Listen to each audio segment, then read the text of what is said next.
in our education system.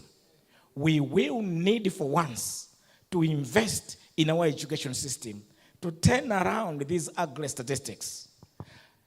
Our peers around the region, Zimbabwe, and many other countries, as the child starts in standard 1, that child is given an opportunity and the privilege of going through the entire education system until they get a degree, master's, and a PhD level. But for that to happen, we need to ensure that we have invested properly so that in terms of access, every Malawian child should have access to primary, secondary, and university education.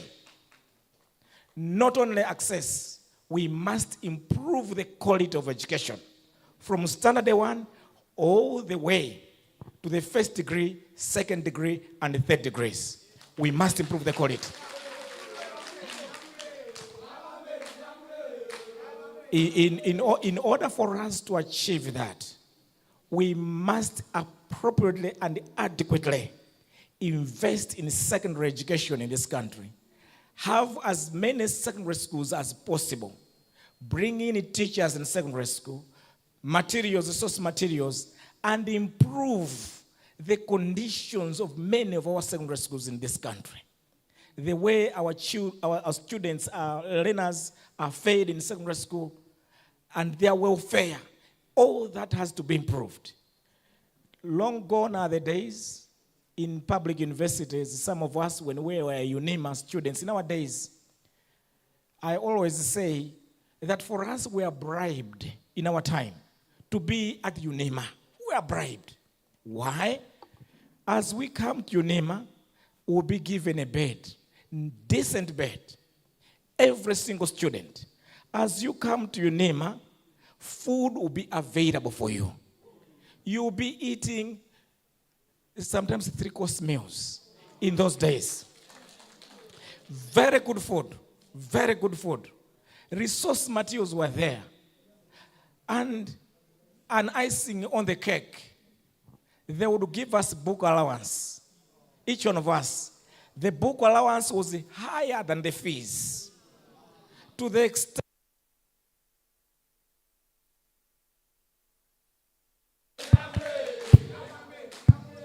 to the extent that when you come on campus, you receive your book allowance, then you are going to pay fees from the book allowance.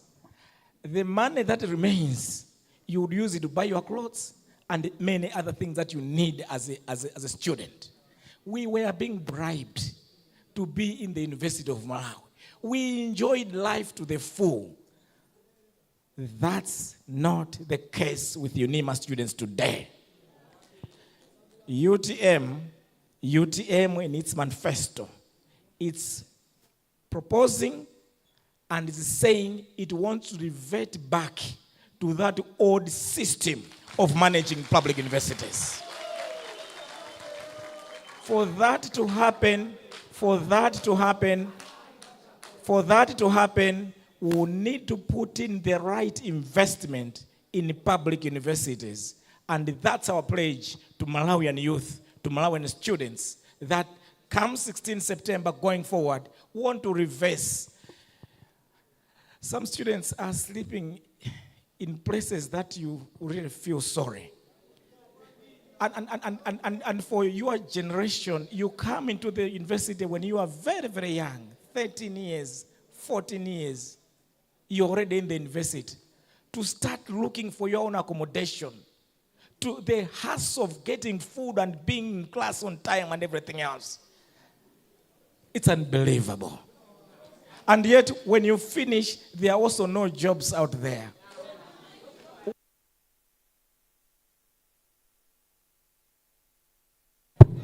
Your fees is higher, conditions living not so good.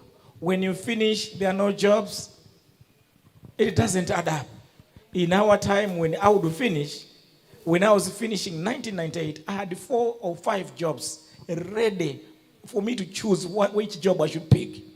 And that was how good it was in those days. UTM want to make sure that we do a reset of our entire academic system, as we'll be doing resets in many other areas. But for this afternoon, aside from what I've said, we want to look at Malawi now and ask ourselves a question. Have we done right? Are we doing it right? Where has it gone wrong? And what is the challenge of this generation going forward? And that's what has brought us to have this conversation. And I'm having a conversation with the right people, because you are the people who are going to do what I'm proposing this afternoon.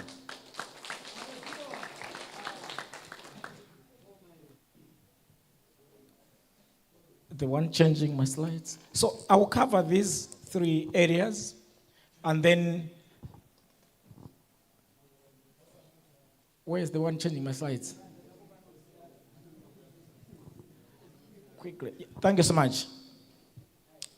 Maybe you can't see, maybe I should move aside. I don't know. Because you can't see here. I'm blocking you.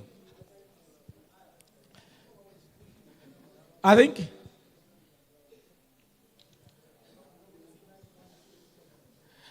as a nation, we were once colonized. In 1963, we fought for independence. We grabbed it. In 1994, we fought to be a democratic society, and we managed it.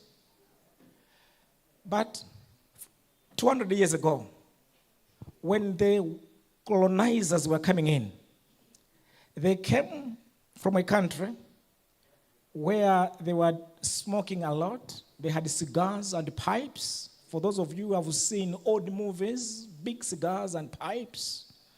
So when they were coming in, they said, we have found a good country, better cells, where we can grow tobacco. 200 years ago. They started growing tobacco, shipping it back where they came from, and selling it and making money. They also saw in those days as a business model, as the people, the rich, the affluent of the day, were smoking big cigars, they would have a cup of tea by their side. A big cigar, a cup of tea. They'll be drinking their tea. And they developed a business model. We shall go to Malawi, grow tobacco for these people, grow sugarcane, make sugar for these people, grow tea so that they can have and continue the affluent lifestyle of a cigarette and a cup of tea. That was the business model the settlers that they were coming to Malawi 200 years ago decided. That's the business model.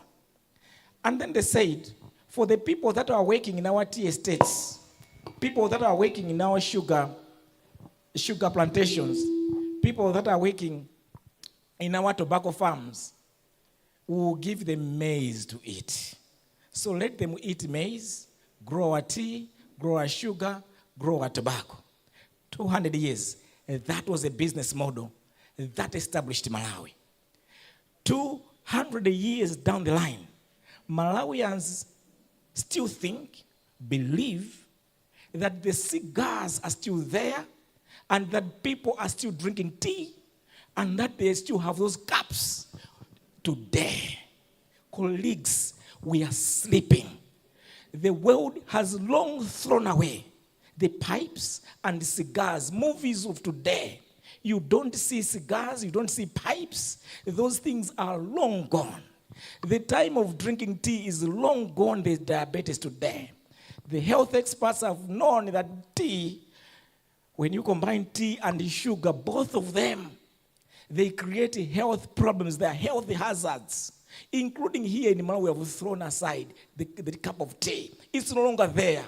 But as Malawi, we remain permanently glued to the ideology and the business model that worked 200 years ago. How bizarre is that? To me, University of Malawi was established in 1965. And for over 60 years, it has been training people, including myself, my wife, our NPS, our National Organizing Secretary. We have failed this nation. We should have known that the business model should have changed. But as a country, today we still rely on tobacco. Today we still must eat nsima. The thing that we were told 200 years ago. Kids that are growing up today, they will tell you, I don't like nsima. I don't want nsima. We are forcing it on them. That was the food for 200 years ago, not today's food. Today people eat pizza. Today eat people macaroni and other things. That's what the market demands. Not nsima. Even kids are running away from nsima. But although the University of Malawi has trained scientists, experts in various fields, we have failed this nation because we have remained permanently glued to an archaic business model that has no place in a modern society. And that's our biggest challenge and weakness as a nation. Somebody said our brains are programmed to think and do things that were done 200 years, and yet they cannot think new things today. We can't see what the world demands today, and we can't adapt and change ourselves to live to those things that needs to be done. And that's why I'm saying I'm at the right time, at the right pace, because maybe you would be the people that are going to change this nation. Have you heard me?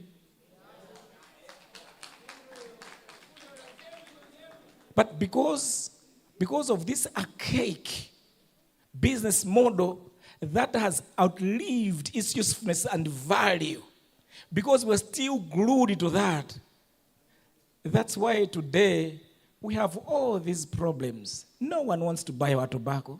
If they want to buy, they buy it at a very low price. So many countries have put restrictions. They have stopped buying tobacco. And they are just buying it to please us. And once they buy it, they throw it away. It's not necessary, but they must buy something from us because it's a health hazard.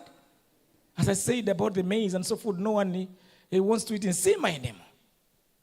So as a result, our economic growth has remained subdued with the challenges. I want to show you the next slide. In any economy, you can dissect an economy into three key sectors. The first sector is an external sector, fiscal sector, and then the real sector. The real sector is the productive sector of the economy. And that's what I was talking about earlier. Where in our case, our productive sector, we are growing tobacco, tea, sugar, growing maize, and that becomes the bulk of our GDP. And that's what I'm producing. And there are so many policies, agricultural policies, mining policies, tourism policies, and so many other policies that account for the sector. And the sum total of everything that you're doing and producing, that becomes your real sector. But when you look at the real sector and how it has got all these challenges, the fiscal sector is the national budget. The national budget plays a very, very fundamental role in any economy. And I'll also show you how bad our budgeting process has been. I was once budget director, so you can believe me, I would explain it as I go along the way. But that hasn't been properly managed, and I'll explain that. And going on to the external sector, we also have a lot of challenges on the external front. I mean, currently, probably the biggest challenge is that of a valued exchange rate. We've lived episodes of overvalued exchange rate. When we talk about an overvalued exchange rate, those that are studying economics here would understand. Our kwacha, the central bank, comprising of economists from Unima, they would put the exchange rate at 1,700 kwacha when no one is willing to sell you at that price. It's a market failure. In the market, it's about willingness to buy, willingness to supply. You put a rate 1,700, no one is willing to buy you at 1,700. Which school did you go? The same Unima that we know? Or another school? So the market is rejecting you. You have an overvalued exchange. You have overrated your kwacha. And nobody is able to buy you at 1,700. On the parallel market, people are buying at 4,000. They are willing to sell it at that rate and to buy it at that rate. So you have an exchange rate policy that is bizarre. We call that a misaligned exchange rate because no one is willing to buy from you. On the monetary policy as well, a monetary policy, some of you would work in the Reserve Bank, Ministry of Finance and so forth. When we talk about a monetary policy, it's the interest rate of the country. Now, interest rate of the country, at a bare minimum, interest rates must account for inflation at the bare minimum. Because the policy rate, being the interest rate of the country, is the benchmark interest rate for either loaning out of funds or either getting loans yourself. So that's the benchmark interest rate. There is no way you can have a benchmark interest rate that is below inflation. What it means is, as a country, we have currently inflation at 33%. It means as an economy, the loss in value of everything around us and our kwachas is at 33%. So everything is losing value by 33%. Interest rate rewards for investments, for everything in the economy. Now the interest rate that you are rewarding is 26%. When everything else is losing value by 33%. Reserve Bank, please act as if you went to Unima. It's totally bizarre. It's bizarre beyond comprehension. Look, what it means is anyone who has money in the pocket, in the bank, is mad. Because once you keep that money, at every point is losing value by 33%, is being rewarded by 26%.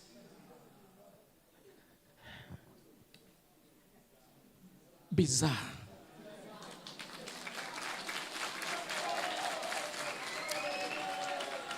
It doesn't make sense.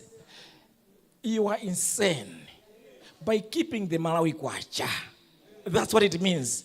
But the insanity is being done by the Reserve Bank of Malawi. Don't make us insane. We are not insane. We are well-reasoning Malawi and went to Unima understand these things.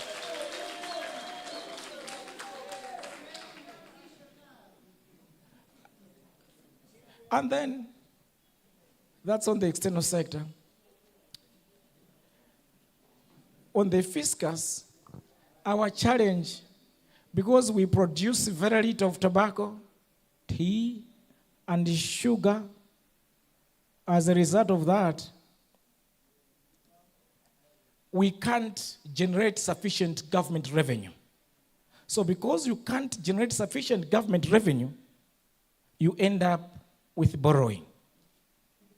Now, as you continue to borrow, it has got its own repercussions, which I'll also explain along the way. Rampant corruption. Today, when I look at the government or public sector procurement system, the whole of it is a criminal enterprise. You cannot get a contract in government.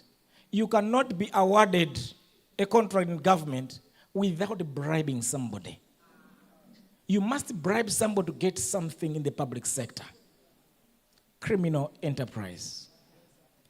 And for you to understand the gravity and extent of corruption in Malawi and the way it has affected our economy, it's just like a bucket of water with a hose. And if you put in water, no matter how much amount of water you put in a bucket which has a hose, the bucket never gets full. So we have a situation where if you want a passport, you must bribe somebody else. A driving license, you must bribe somebody else. You want a COF done quickly, you must bribe somebody else. You want a contract to supply stationery, you must bribe somebody else. You want a contract to build a school block, you must bribe somebody else. A contract to supply food, everything else, you have to pay bribes. And for you to know that the corruption is rampant in many public sector society, look at the people that are managing resources in these institutions. You just assess their lifestyle. Do a simple lifestyle audit. What is your salary?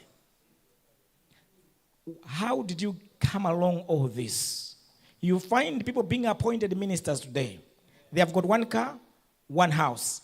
4 years down the line, they were getting 3 or 4 million kwacha monthly.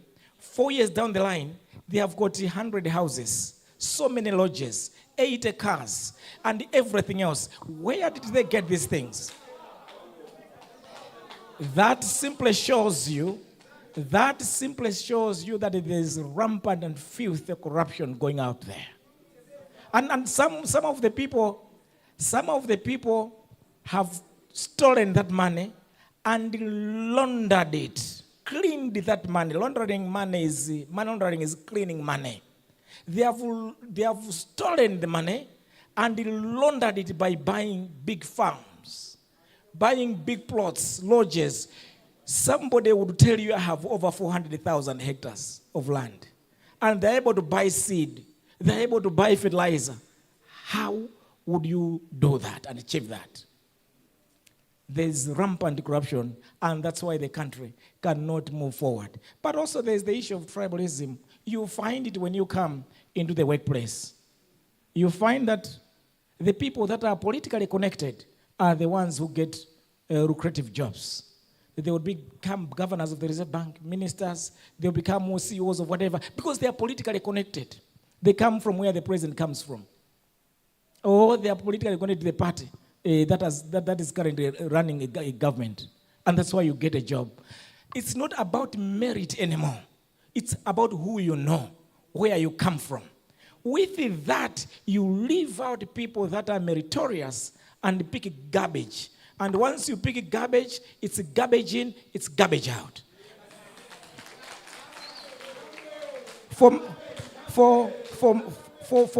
If I were going to give an example, for Manchester City to come on the helm of the Premier League, they had to relook at their players. Who is good, who is not good. Let's get the best players on. They had to relook at their coaching panel. Let's get the best. It's only when you get the best of the best and you have a proper game plan and system in place, you are assured of a better outcome. You'll be winning every premiership every year. That's what it means. But when you are picking people because they're politically connected to you, you are bringing in garbage, you don't get the result that you have. So, in summary on this slide, I'm saying our condition today, our inability to think, our inability to do the right things for this nation, and our suffering is all because we have been doing the wrong things persistently, and as a result, everybody else has been suffering, and we are all suffering because of the same. I want to show you what I've just explained, the results. This is what we call economic growth, GDP. And I think economists, you have studied how you measure GDP, how you calculate GDP, and so forth. So for those that are not economists in the room, I want to put it simply in this way. GDP is a measure of how much you are growing. Is a measure of how much you are accumulating. Is a measure of how much wealth you are bringing on board. If it was on a household, if you were earning 2,000 a month or 100,000 a month, and then you are moving from 100,000 the following year to 120, to 200,000, 300,000. We can measure your GDP by that progression that your income or your net wealth is growing over time. So GDP is as simple as a measure of the growth in your net wealth. Now look at Malawi, the story of Malawi.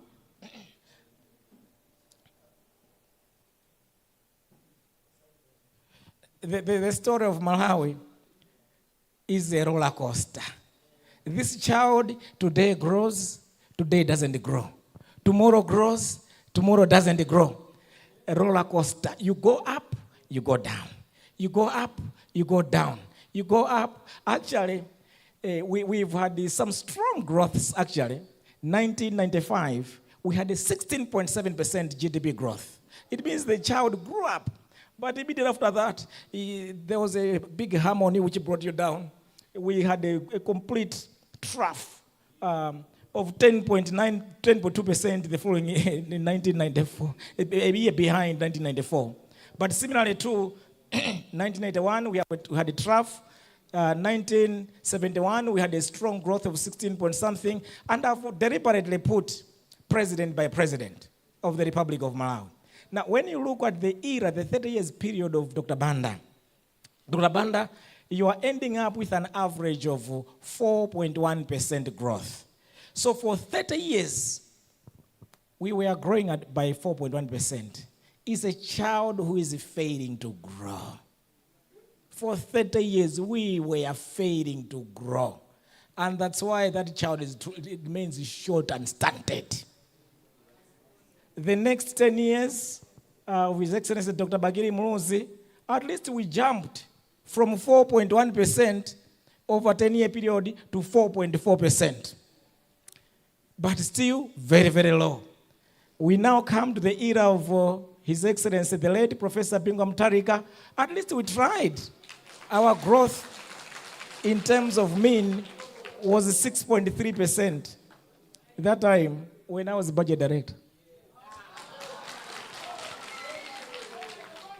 And we also had a high growth of 9.8% in 2008, which was at the time, because of the global financial crisis, that was the second fastest growing economy in the world. And then come to the era of His Excellency Professor Arthur Peter Mutharika, growth came down back from 6.3% to 4.2%. That remained the same under the 2 years of His Excellency Dr. Joyce Banda. And then look the situation now with His Excellency Dr. Lazarus McCarthy Chakwera. Our growth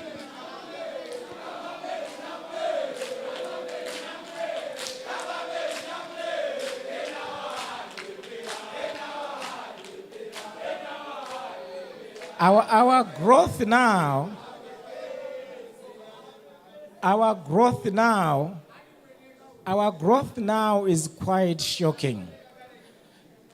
Our growth now is quite shocking. Our growth now is quite shocking. For a stretch of 5 years now, from 2020 to 2025, our growth has averaged 2%.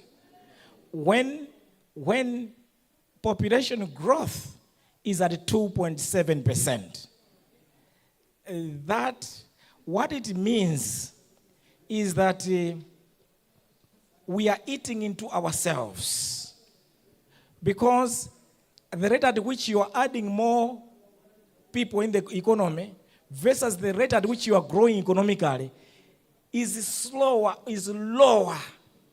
So what it means is we are having more people that are poor. In simple terms, if it were on the table, you would have started with 10 kids, 10 pieces of chicken. If you are growing at 3% population-wise, and yet you are growing at 2%, we're adding 2 more pieces of chicken. What it means is at the next round, you have 13 people on the table, you have 12 pieces of chicken. You are starting fighting. Because when we were 10 people, 10 pieces, everyone would get a piece.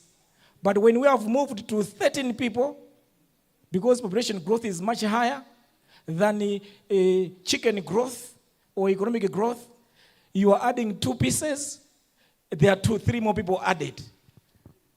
13 versus 12 pieces. If you add another 3, that will be 16 versus 14 pieces. Add another 3, that is 19 versus 16 pieces.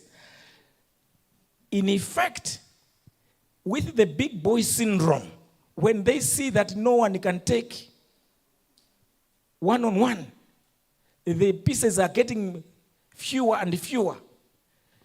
Those that are corrupt, big boys, would even want to get more.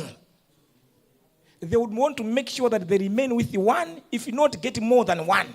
When the numbers of people have increased and then the pieces of chicken have gone down. So you start scrambling. Those that are corrupt end up getting everything when everyone else is suffering. That's what that means. And that's what is actually happening out there. There are others that are getting filthy rich because they're extracting and getting from everybody. Everyone else is suffering. Mayo. And that suffering is real. Now, I want to show you a picture. This almost explains the same. Let me go to the next one. You see, this is an interesting one. The blue line is the US over the period 1980 to 2019. That's how GDP, nominal GDP, this accumulation of wealth, that's how much it has grown in the US from just under $3 trillion in 1980. Today they are talking about $24 trillion that they produce every year. Because they were growing consistently over the period. And that can also be the same with China. So you may have heard that China was just like Malawi in 1964. So when you look at 1980 there, China's curve, this one, they were more or less like everyone else there. They had a very little GDP output. But over a stretch of 40 years, they have surpassed any other economy in the world and became second only to America. This is a boy that has been growing quite strongly and taller over the same period, whereas other economies, they haven't done that. And I've put in my dear country, Malawi, that's where we are at 0. We have not moved an inch. We are as short as we should have been. And I'm saying, maybe I've compared wrongly Malawi with the US, UK, and others. Let me try to compare Malawi with our peers. And you can see this is the curve for Kenya. Over the same period, Kenya has grown quite rapidly from just under $10 billion annually worth of GDP. They have pushed their GDP to close to $100 billion per year. The same can be said of Ethiopia, the ones that are running Ethiopian Airlines. They have also pushed from the same period almost to another $100 billion every year. Malawi, my brother, my dear motherland, we remain at 0 over the same period. So whether you compare with rich countries, you compare with our peers, we have not made any progress. And what does it translate to individuals now? To individuals, if I start with this one, in the US, in 1980, on average, an American would earn about $10,000 per year. They would live on $10,000 a year in 1980. Today in America, An American, every single American live on average on $70,000 in a year. The same can be said of a British. They were living on $10,000. You can see this curve for the Britons. They are somewhere around $40,000 per year. And this is for South Korea. They are around $20,000 per year. My dear motherland, Malawi, we are at $400 per year. And we have remained at $400 per year and enjoy a child that refuses to grow, and you remain without growing at all. You may say, we are comparing with the rich countries. Even when you compare with our peers, you can see that Mauritius, they have moved from just under $1,000. Now in Mauritius, every Mauritian is worth about $14,000 per capita per year. You can see in Kenya, every Kenyan is just under $1,000 per year. Malawi, we are at 400. We are refusing and failing to grow. Why? We've perpetually relied on maize, tobacco, sugar, and tea. And then let's move maybe quickly. I want to talk about this. This is a graph about industrialization. What would normally happen for those of you who have studied economic history and you have studied how America was industrialized, Europe was industrialized, more recently China has industrialized. For many industrialized countries, you can categorize them in 2 or 3 areas. There are those that started with agriculture. So when you start with agriculture, the way we started, if you start with agriculture, when you start producing, selling, and getting returns on your investment, ordinarily, what other countries have done, when they get returns on investment, they would plow back in their agriculture system. What do? If they sell $200 million worth of tobacco and they get that money, they will plow it back in their agriculture system by mechanizing, for instance, improving mechanization, bringing proper technologies, maybe ensure that they can expand this irrigation area under irrigation and so forth. If they do that this year, next year, by a turn of a decade, they have completely changed their production system from using a hoe to mechanized, from 1 hectare under irrigation to 1,000 hectares under irrigation, from using less fertilizer inputs to using a lot of inputs, the correct inputs. And their productivity may have moved from 1 ton per hectare to 10 tons per hectare. So they have improved, they have changed their agriculture system. And as they continue doing that, they come to a point, those that have studied economies of scale. All right? So they come to a point, marginal rate of returns, you have understood that? They come to a point where if you continue investing in agriculture, your investment produces lesser and lesser output. And what do? You now take that money and invest in other sectors, like manufacturing, getting other technologies, and so forth. And that has been the process, the pathway of industrialization. You start with one sector, returns put back in the sector, grow it to an optimal level, and use the excess returns invested to develop your manufacturing, your industrial sector.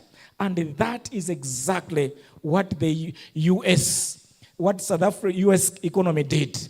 They, not long time ago, 20 years ago, agriculture was the main sector, number 1, just like in Malawi. But today, what happens is, as you grow other sectors that are more rewarding,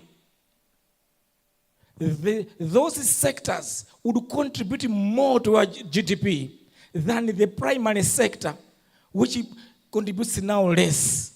So the US economy, although in terms of production, they are the largest producers of tobacco. I hope you know that. US is the largest producer of tobacco. I hope you know that. Although US is the largest producer of maize, I hope you know that. Although US is the largest producer of sugar, I hope you know that. Largest producer of tobacco, they are the largest producer of everything that is agriculture. China is the largest producer of everything that is agriculture compared to Malawi. Brazil and others, they produce a lot because their technology had improved and they can produce a lot.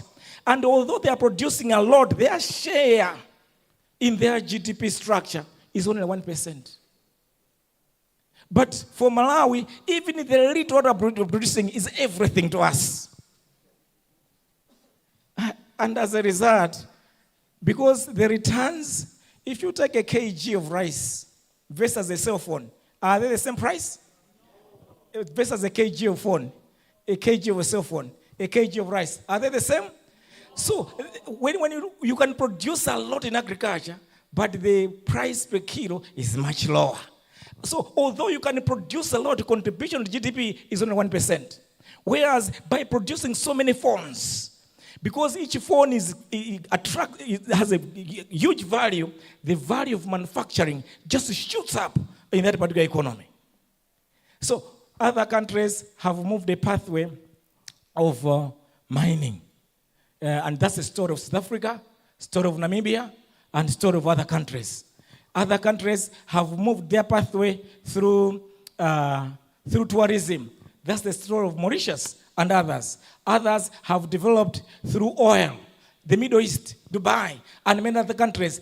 The primary industry that started is that of oil, but eventually, as you continue to invest in oil, the other returns, once you reach the optimal level, you invest in the industrialization, and that's how you navigate your way from raw production of materials to being an industrialized economy. And therefore, the GDP of an industrialized economy would look like this. Your primary production will be very little, and yet you have manufacturing, you have financial services and so forth, and other services picking up in the economy and accounting for the largest share of that. The same is true with South Africa, where they are partially industrialized. They started with mining, but their mining has gone down. The other sectors have picked up. The same is true with Japan.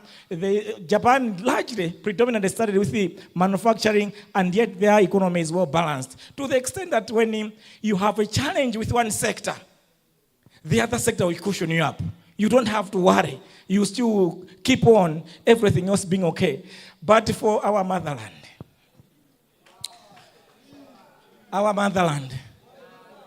it's only maize, tobacco, tea, and sugar, and that is who we are.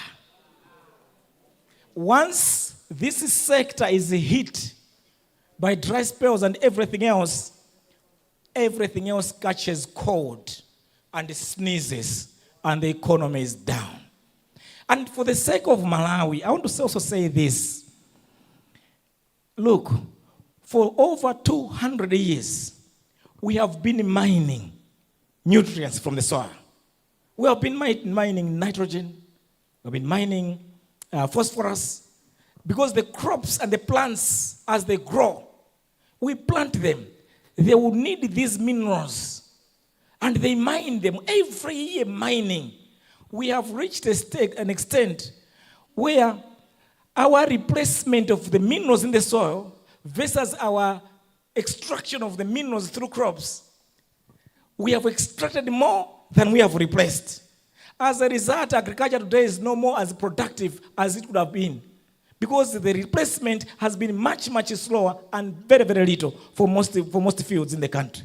So we face a serious challenge that agriculture today can no longer take us forward, including even investments in irrigation.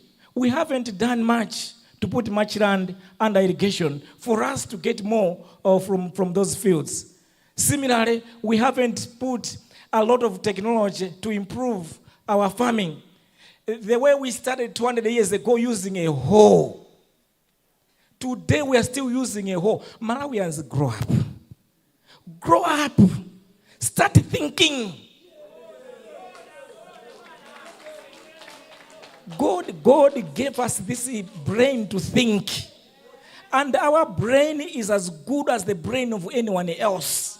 Ask biologists around. The kinds of cells up there, the way they operate is just like any other American, any other British, any other Chinese. But for whatever reasons, it seems that our brains, they cannot think. They cannot do anything. How on earth can we still remain with a 200-old age model, which is archaic and obsolete? Our farming system still using a hoe up to this day. How? It's bizarre. And that's why I was saying that we have failed this nation.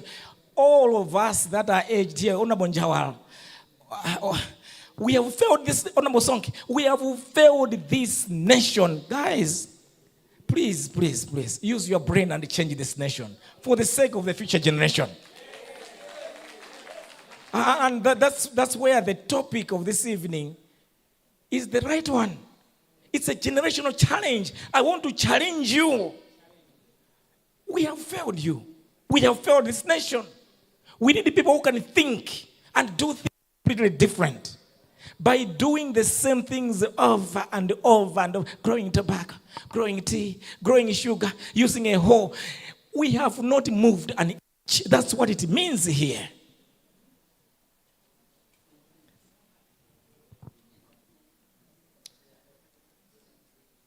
On the fiscus that I talked about, you know, when you have a house, their income is 100,000 a month. They keep living on 100,000 a month, 100,000 a month. They are failing to grow it. What do they end up doing? When they have more children, they have to go to schools and so forth. They go around borrowing. Because they are just getting 100,000 a month. And they are getting more children. They need to go to secondary school, university, and everything else. What do? Borrow. So during the era of Dr. Banda, our fiscal deficits were as high as 11.5%. And there we were just borrowing. 11.5% of GDP. By 1992, 1994, something had to be done, but we went back. And you can see all these are percentages of GDPs. It's you earn 100,000, you go and borrow 100,000. You go and borrow 50,000. So you can easily calculate the percentage of GDPs there. Up to now, we've gone back to the old days of His Excellency, the late Dr. Kamsbanda. And that's how Dr. Chakwera has also performed. 11.4%, frightening debts. And borrowing. Somebody who is just borrow.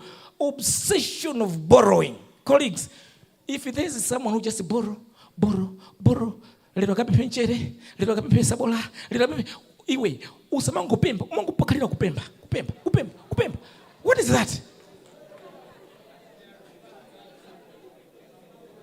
What kind of a nation are we?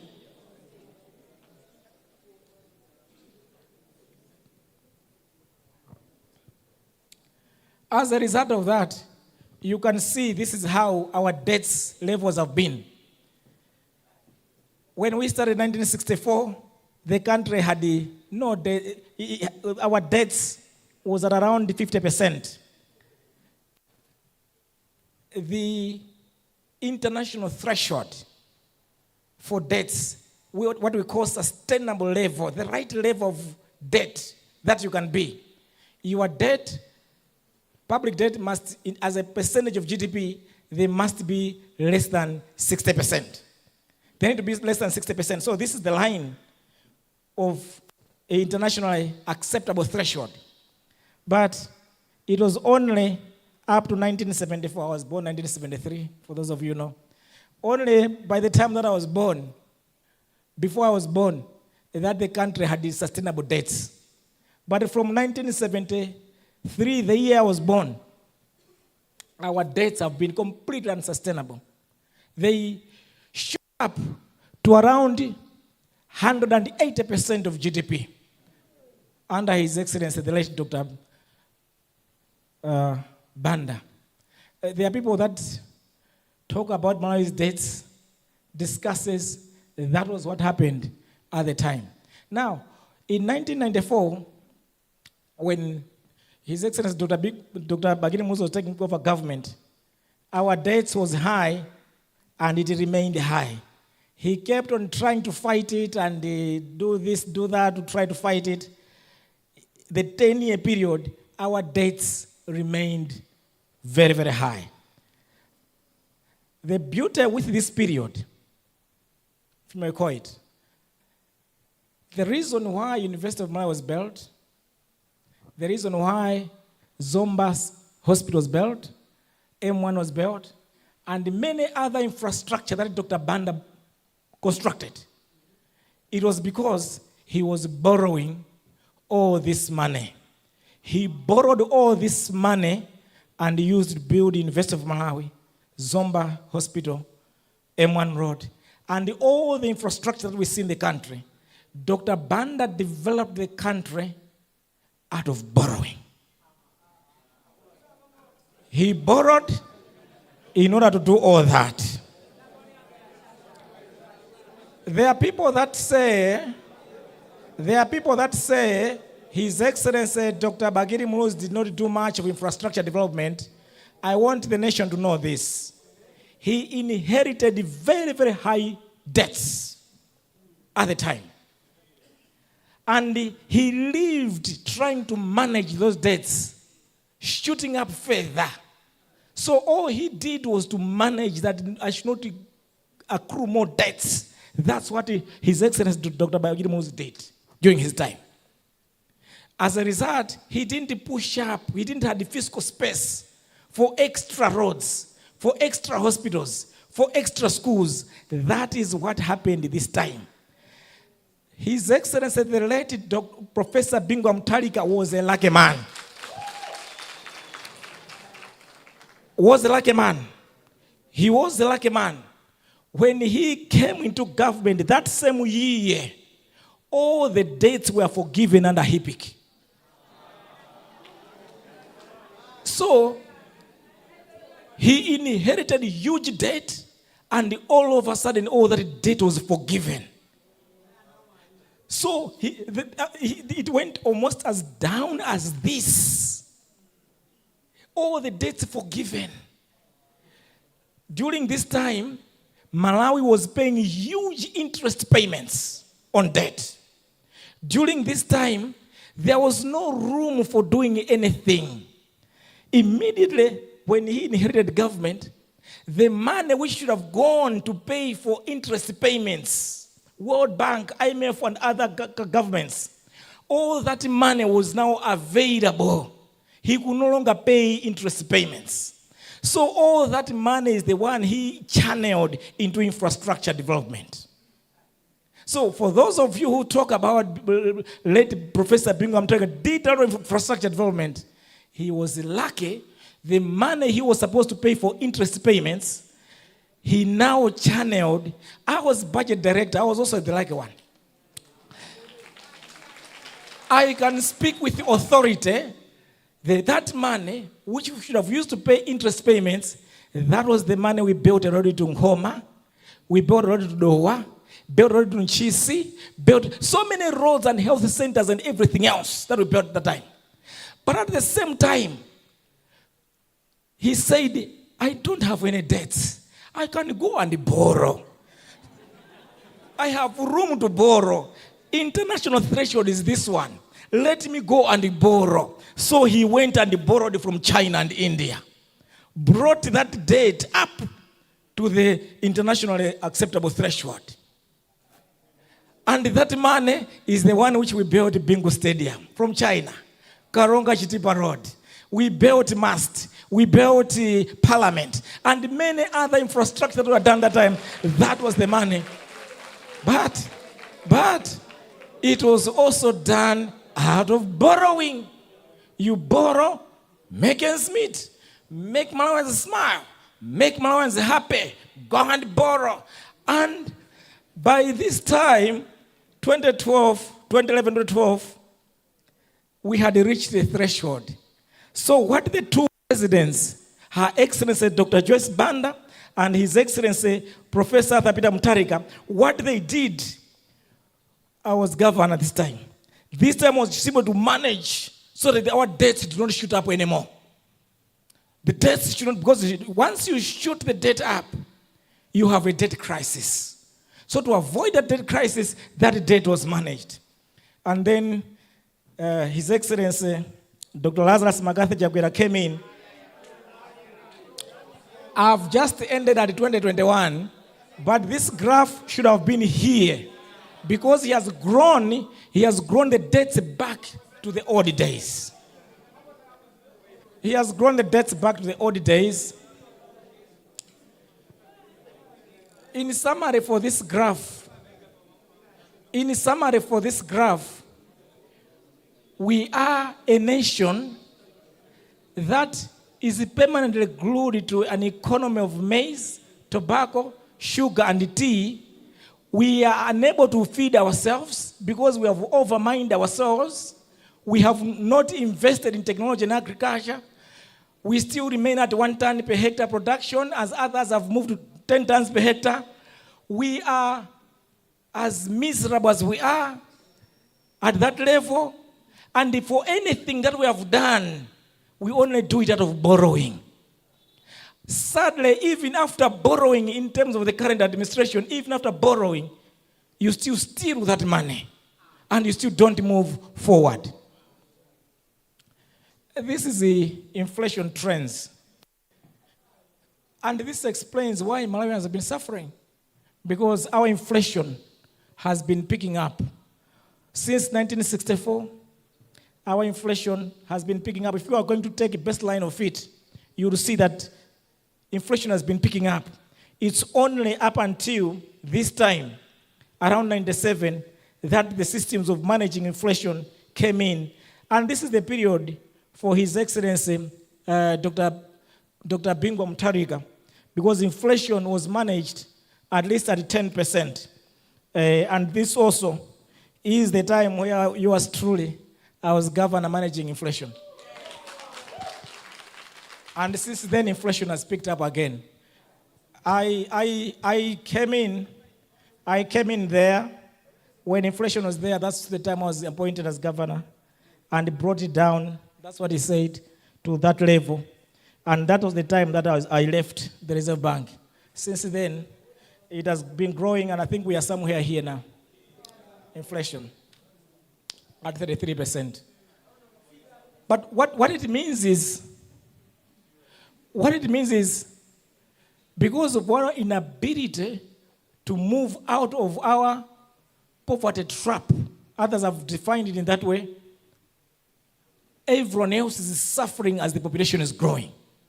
And that suffering has manifested itself in rising prices of goods and services in the economy. And that has been biting to every Malawian. Because as inflation is picking up, when incomes have remained the same, when people do not have jobs, when salaries are not going up as at the rate that inflation is going up, everybody else has been complaining. And that's what we have as a situation. And then exchange rate volatility, that's something that I talked about. We have had serious challenges of exchange rate volatility. Actually, in 1972, that's an interesting one. This year, when the Malawi kwacha was being introduced, before this year, Malawi was using a pound, a mapes. You do remember? Have you heard about it?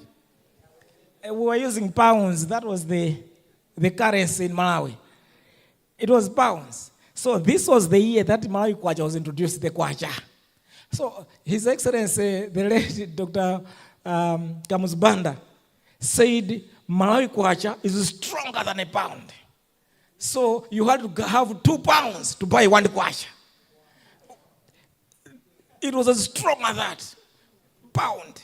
You have to have £2 to buy one kwacha. So it was stronger. But once it was introduced to the market rejected it. They rejected it, and this is the rejection of the market. No, you are crazy, Dr. Banda. You are right, is that one. And immediately afterwards, that's what started the spiral of exchange rate movements and depreciation. Because the kwacha over the same year depreciated 100%. And since then, we have seen depreciation. So the kwacha moved from literally two pounds to a kwacha to today where we're talking about 8,000 kwachas to a pound. Bizarre. Unbelievable. Unbelievable. It's all to do with economic mismanagement and nothing else. And therefore, he said I was hired as governor of the bank 2017 to 2020 here, to 2019 there, when I left May. We maintained the currency value without moving it at all.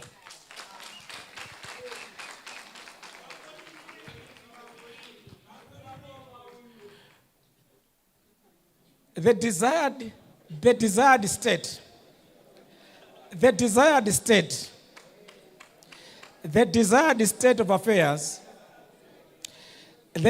state of affairs, whilst this is our record, and no one can take away because these are our statistics and our records.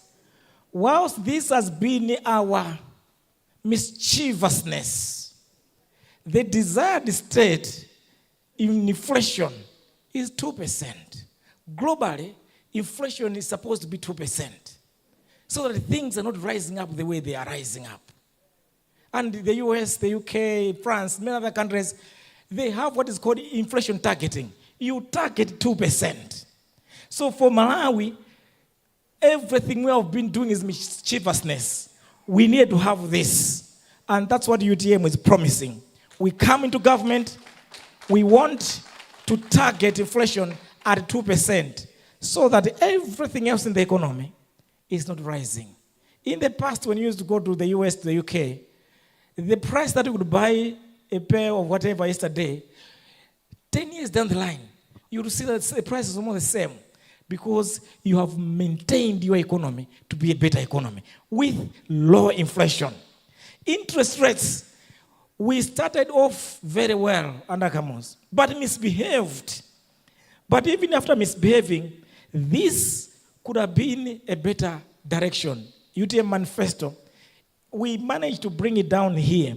That's the one which he talked about, that I brought down inflation from 24% down to around 10% there.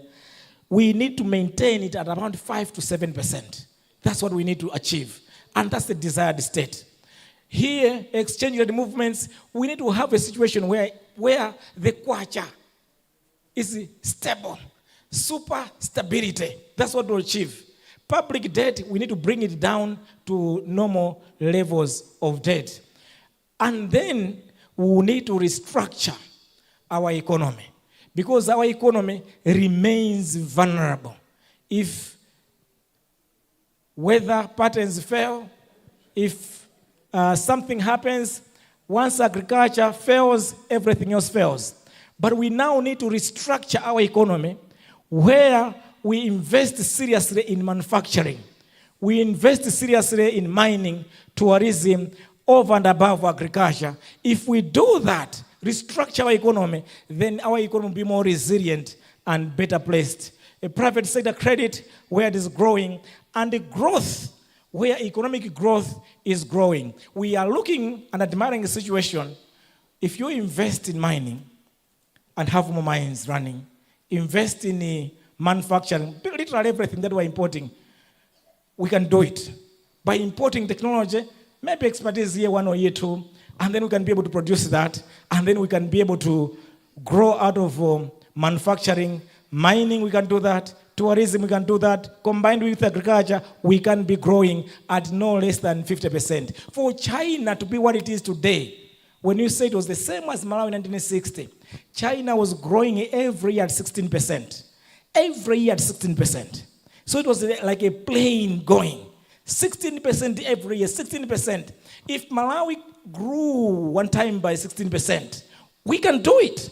And if we grow by 16% every year, for the next 40 years, Malawi will be as good as China. This is the generation that can do that. Because you still have 30, 40 years ahead of you. If you do it now, in your lifetime, we can see that.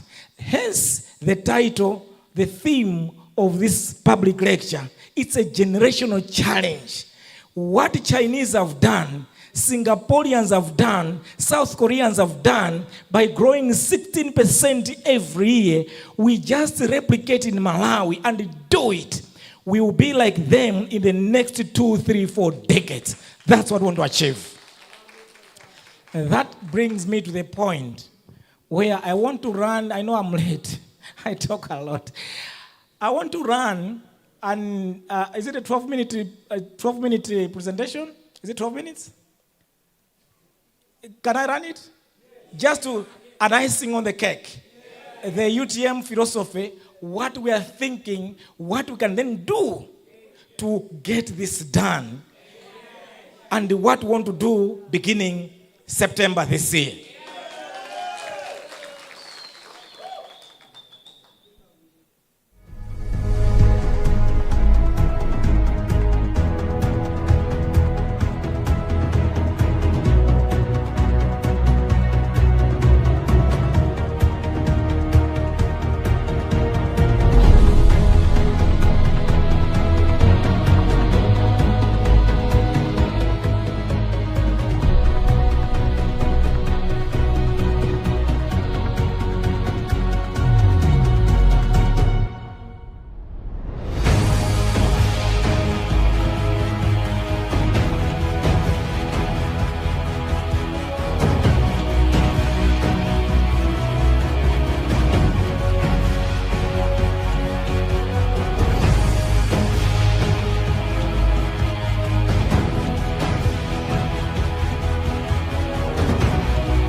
For the past 60 years since independence in 1964, Malawi has experienced sluggish economic growth and development.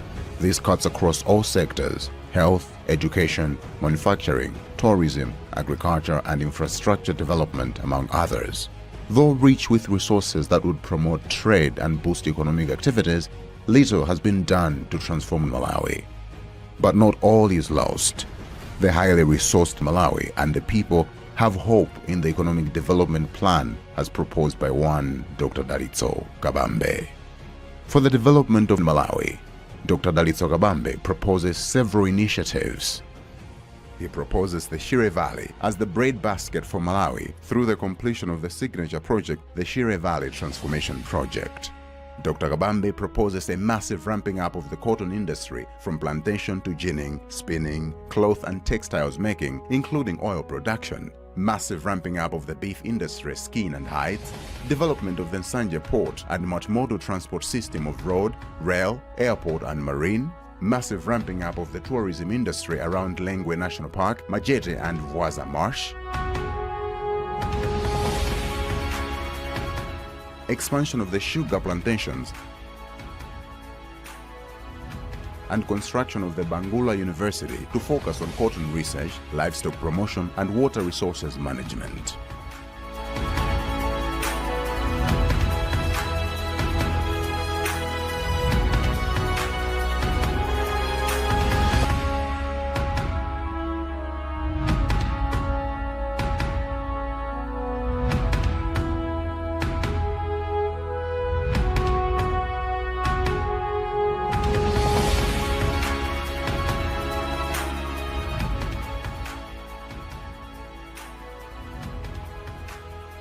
For Mulanje, Cholo, Chiradzulu and Palombe, here is what Dr. Kabambe proposes. Develop rare earth mines at Songwe Hill and Tundulu, massive ramping up of cassava, pigeon peas, bananas, pineapples and pears and their processing, massive ramping up of the dairy industry, development of a world-class tourism center around Mulanje, fast-track replacement of better tea and macadamia varieties and facilitate transfer of idle estate land, massive ramping up of small stocks and poultry industry that include excellent processing, packaging and marketing arrangements. Mwanza and Neno districts. Here is what Dr. Kabambe is proposing. Massive expansion of plantations of better varieties for wheat, pigeon peas, cotton, tangerines, lemons and oranges and their processing plants. Massive expansion of cattle farming and processing. Development of the Creek Range into a world-class tourism center of attraction. Completion of the Mpatamanga hydroelectric plant dam and develop the Kamwamba coal-fired plant. Develop a gold and rubies mine. Blantyre is well known as the commercial, banking and manufacturing hub of the nation. Bringing back the lost glory to Blantyre through massive infrastructure development to improve connectivity and modernize the city.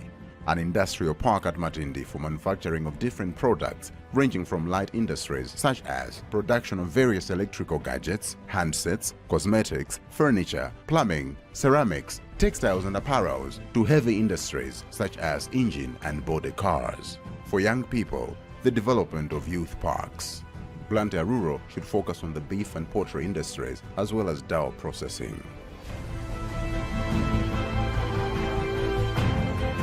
For Zomba and Machinga, establishing processing plants for rice, pigeon peas, mangoes, fish, tomatoes, tobacco and coffee, while at the same time boosting the beef industry coupled with massive transformation of tourism around Zomba Mountain. He proposes the development of the most talked about multimodal transport hub at Luonde to connect Malawi through rail, air, road and water to cut transportation costs of imports.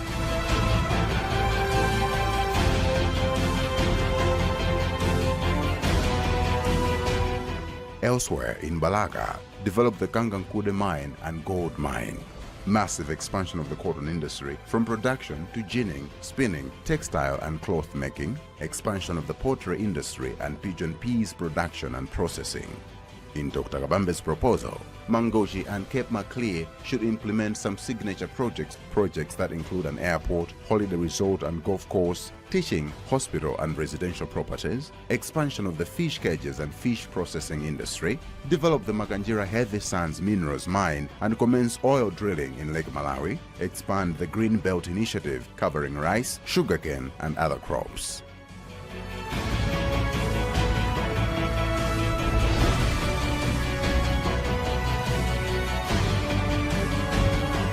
Nsheu and Dedza districts supply the country with Irish potatoes, tomatoes, cabbages and a variety of vegetables throughout the year. Investing into small-scale irrigation schemes and cooperatives for value addition of these products to reduce post-harvest losses. The Green Belt Initiative to be extended to cover the entire Bwanje Valley to grow cotton, maize, beans, groundnuts and many more with value addition factories in these places. Develop clinker and cement mining in the valley, Chimwazulu to be a world-class ruby and sapphire mine. Dr. Kabambe also proposes improved tourism around Dedza Mountain and Chencherere Rock Art Heritage Site, a bypass road connecting Dedza to Salima through Mayani.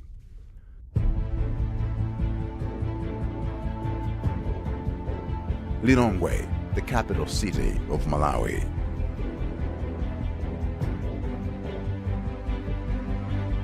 Lilongwe should develop the industrial park at Area 55, develop the graphite and rubies mine at Malingunde and Kasia, expand dam construction and irrigation for crops like maize, groundnuts, tobacco, beans and their processing, massive expansion of the poultry and dairy industries, massive reforestation of Zalanyama forest, and establish youth parks.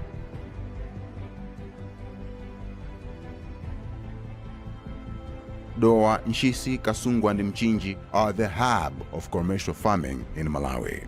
Dr. Kabambe acknowledges that agriculture is at the heart and soul of Malawi.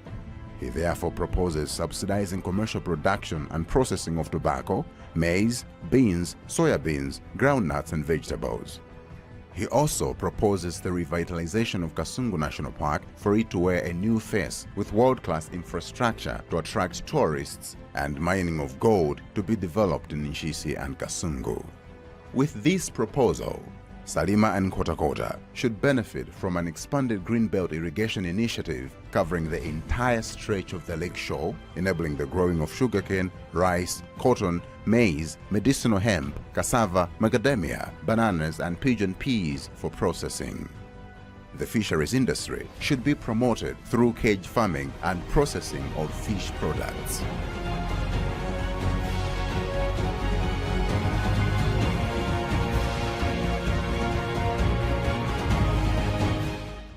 For the development of northern Malawi, Dr. Dalitso Kabambe proposes several initiatives. Key among them is transforming Mzuzu City into a modern city with infrastructure designed to promote business activities and attract substantial investment.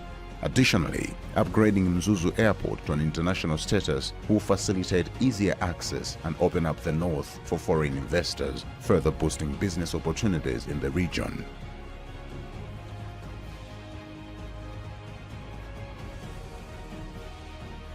An industrial park around Luinga for manufacturing different products ranging from light industries such as production of various electrical gadgets, handsets, cosmetics, furniture, plumbing, ceramics, textiles and apparels, to heavy industries such as engine and body cars.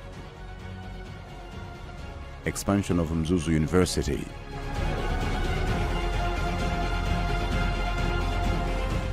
Mzimba.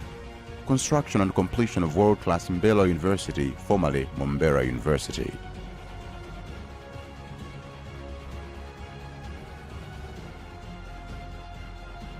Massive reforestation of Chikangawa Forest and development of world-class eco-environment system. Development of the Kanyika mines and other gold, emeralds and rubies mines. Massive expansion of the livestock industry. Massive expansion of the agriculture and agro-processing subsector focusing on maize, beans, millet, groundnuts, soya, sorghum, potatoes and macadamia production. These will be processed and value added.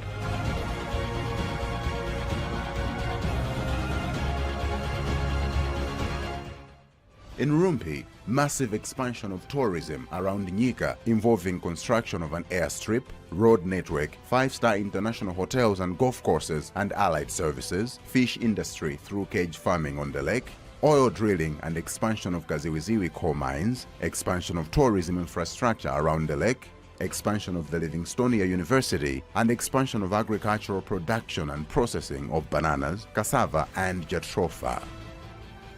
Rumpi needs 2 complete roads, from Rumpi Boma to Livingstonia via Muhuju all the way to Nyika, then Harire to Chitipa to connect to Zambia, Tanzania and Burundi. In Katabe, expansion of the fish industry through cage farming, massive expansion of the tourism infrastructure around the lake,